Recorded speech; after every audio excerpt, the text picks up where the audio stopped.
Boulder's top stories this week. Council moves forward with Energy Future and Infrastructure Improvements ballot items. An all-electric bus makes a stop in Boulder. And theatrical teens bring Chicago to the Dairy Center. Hi, I'm Natalie Wood. Boulder City Council moved a step closer this week to asking voters if they wish to create a local power utility.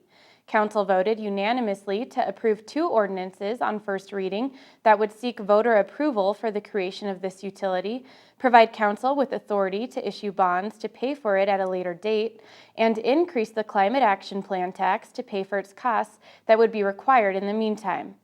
Council members had a variety of questions, particularly about how this utility would be managed and whether to place a limit on the amount of bonds the city could issue, and several said they would like to see some language that addresses these issues at a second reading. Nearly 50 members of the community participated in a public hearing on the options prior to Council's deliberations. A study session is scheduled for July 26th to allow Council to provide more direction to staff prior to the August 2nd Council meeting. Imagine a bus that uses zero fuel, saves hundreds of dollars a month, and can run all day without needing to recharge. A China-based manufacturer called BYD has created an all-electric bus fleet, and they brought one of their buses all the way to Boulder for city officials to take a ride. No smog, no smell, and no diesel emissions. Not something you would typically expect from a bus, but BYD has created one that runs completely on recyclable battery. The E12 bus is the first iron phosphate battery-powered bus, and it traveled from China to Boulder so that city officials could check it out. It just feels quiet. It just feels smooth and a great way to travel. The fact that it gets almost 200 miles on a charge is fabulous. Mayor Osborne rode the bus alongside council members to see what it might be able to offer our city.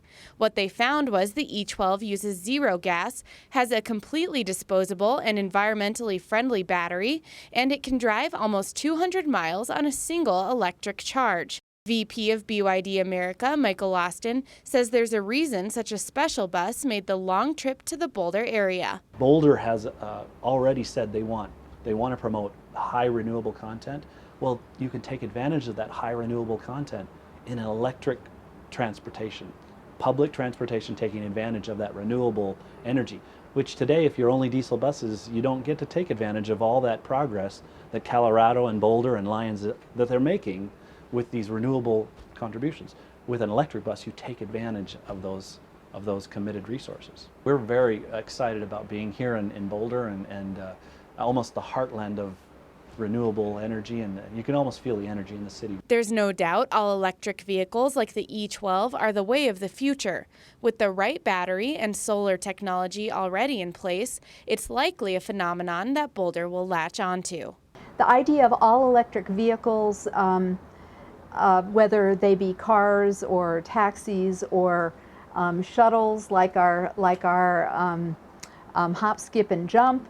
I just think the time has come. We were saying today, it's sort of past beta. The battery technology is there, and I think we're all together ready to begin a serious switch to electric-powered vehicles. All-electric buses are being considered as a possibility for the new bus rapid transit service between Boulder and Denver. The transit lane should be under construction next summer, and the goal is for construction to be completed and service started in 2015. Energy wasn't the only important issue on Council's minds this week. As part of a new capital investment strategy, Boulder's elected officials supported asking voters to approve $49 million in bonds to implement a number of unfunded capital projects, including critical street and building maintenance and other high-priority needs. The bonds would be issued using approximately $4 million in unallocated revenues and without raising taxes.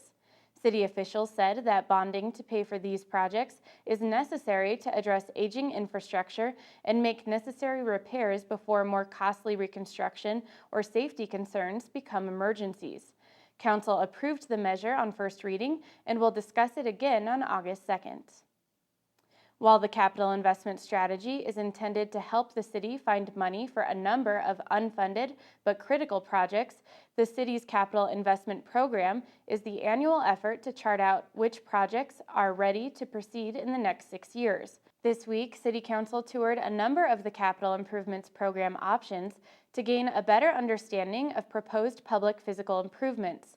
The 2012 to 2017 Capital Improvements Program includes possible funding for 171 projects. 76 of these are recommended for funding in 2012. The tour was held in advance of the July 21st Planning Board public hearing and City Council's study session on August 9th. Both meetings will be a time to review the recommended draft plan. Dozens of aspiring actors are putting on their tap shoes to bring Chicago to Boulder. The Rocky Mountain Theater for Kids launched a new program this summer targeted at teens and college students who want to make stage their profession.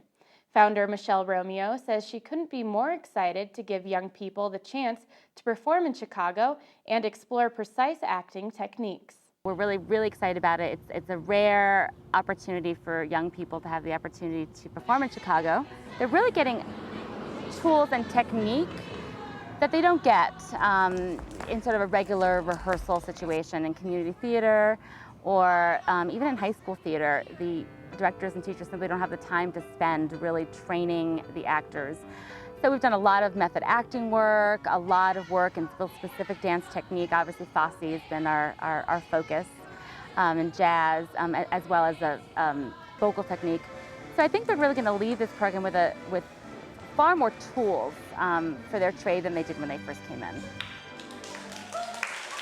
The Curtain for Chicago opens on July 22nd and runs through the 24th at the Dairy Center for the Arts. Tickets are available at thedairy.org. Rocky Mountain Theater hosts ongoing programs for kids, teens, and adults. Check out their website for more information.